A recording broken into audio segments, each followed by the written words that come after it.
All right, so yes, throughout the morning we've been telling you about several different areas that have seen some really bad flooding. I think the one that we've been focusing on, and for good reason, is what's happening right now in Osceola County. Yes, and hopefully very soon we'll be able to get a better picture of what's happening there aerially, at least as soon as the sun is able to give us a better view. News 6's Lewis Bolden has been on the ground with people who are distressed right there in Kissimmee near Poinciana Circle. Lewis.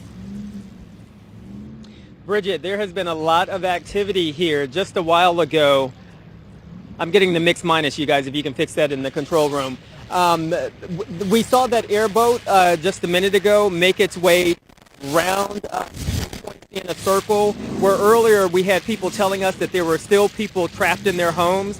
That airboat made its way back around, and you can see they rescued a group of people over here. It looks like an adult, 2 adults and 3 small children.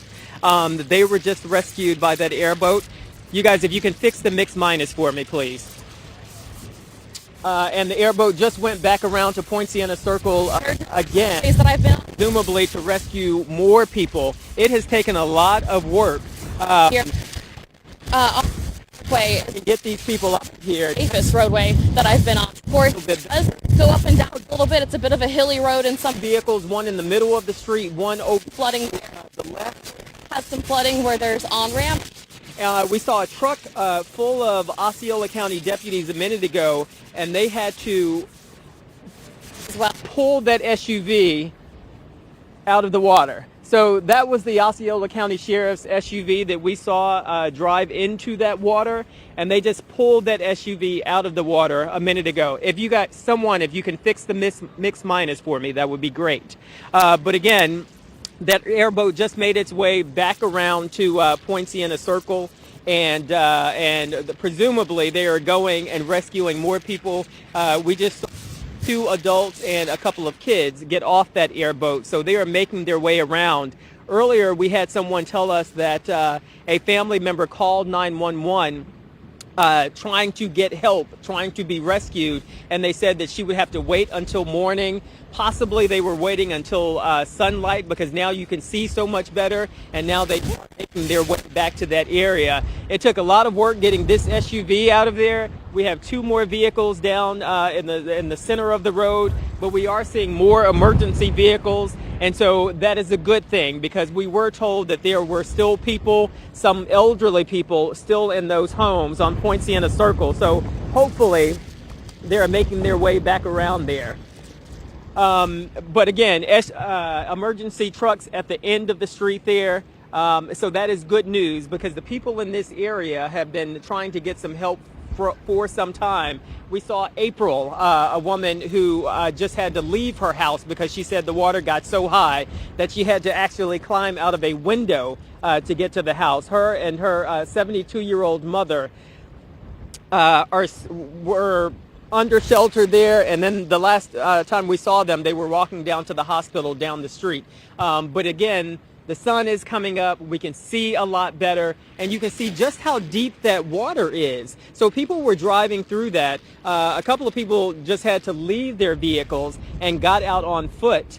The woman, April, who left her home, said at one point she had to swim because the water was up to her chest. And she left with not even shoes on her feet, just got out as quickly as they could. We saw other groups of people that had backpacks on. People had duffel bags. It looked like they just grabbed whatever they could to get out of the house. And again, we just saw these people who were rescued by airboat. It looks like 2 adults and 2 small children. So help is on the way. There is a tow truck down here now trying to get another vehicle from out of the street. It's still a bad situation, but what's making it a little bit better is now you can see.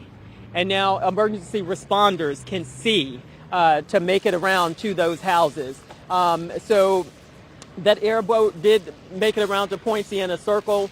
They should be coming out soon. They're probably going door to door, because we did have reports that there were several people in those homes, including several elderly people. But again, we're going to stay out here and continue to monitor. The wind picked up again. It had died down for a little while, but now it's picking up again. But the good news is it is getting lighter outside, so we can see a little bit better. So for right now, we're going to send it back to you guys in the studio. All right, thank you, Lewis, for that update. It was chilling to see those rescue victims there waiting just outside that convenience store, and hopefully they're able to find anyone else who needs help out there. Our first time seeing how deep that pocket is, and those cars that are submerged and the rescues or the recovery on those cars, trying to get them out. Also in Kissimmee, and listen, folks, we know that there are some areas of Kissimmee and really Osceola County that have been experiencing the same sort of flooding situation. This is where our crews are. That's where Lewis has been. It's not safe for him to move from there, and there's obviously a lot going on. We can't be everywhere in Osceola County, but we do have another reporter in Osceola County, News 6's Ezzy Castro, live for us. Where are you exactly, Ezzy? Hey, Justin. Well, good morning. We are at the Good Samaritan Society community. This is a 55-plus community. And as you guys maybe remember, back in 2017 during Hurricane Irma, this whole community actually flooded. They had to evacuate hundreds of residents from here because of historic flooding in this area. But I'm going to pan over here. Josh is going to show you.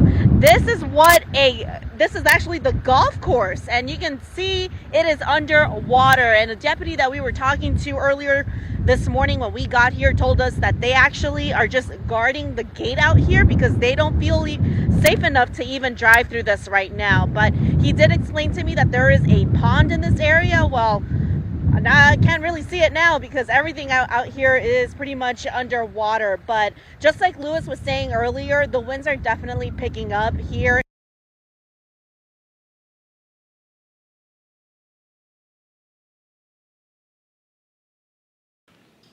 All right, so some technical issues. We are in a tropical storm, so that tends to happen. But you saw the ponding in that area, and really just there are so many retention ponds and waterways all connected, as Candace has been mentioning. They're all interconnected in some sort of fashion here, and there's really nowhere for the water to go but out into the streets and out, unfortunately, into homes.